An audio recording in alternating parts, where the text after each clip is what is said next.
The stock market Yeah. is really on a record tear, I think it's fair to say. You've always drawn the distinction between price and value. Right. Are we seeing a run-up in value or in price? Well, value gains from year to year. I mean, as companies retain earnings, stocks basically, if you own a business and you plow back a good portion of your earnings into building the business, you're going to have something more valuable on average year after year. Now, sometimes the market reflects it, and sometimes it's crashing for some other reason or whatever. But the stock market builds in value, underlying value from year to year.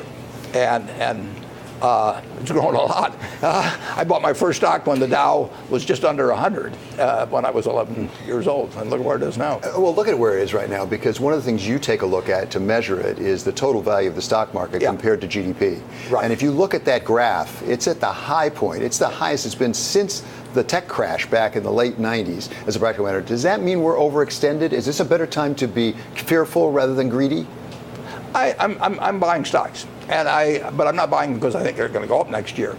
I'm buying them because I think they'll be worth quite a bit more money 10 years or 20 years from now. And I don't know whether they're going to go up or down tomorrow or next week or next month or next year.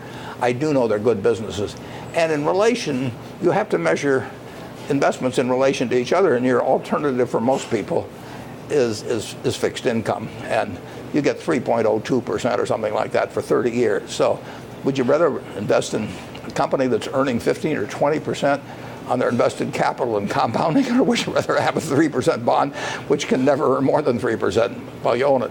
At the same time, there are some stocks that are bargains, good bargains from your point of view. When the market's up this high, that means values have gone up quite a bit. Yeah. And you're sitting on a lot of cash, $110 billion.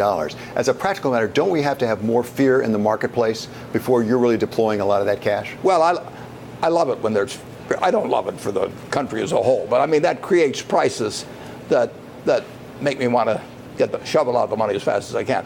But we've been shoveling out money anyway, and it's not as attractive as obviously when I was buying in 2008 and 2009, and that wasn't as attractive. 1974 was the best year for buying securities in my lifetime.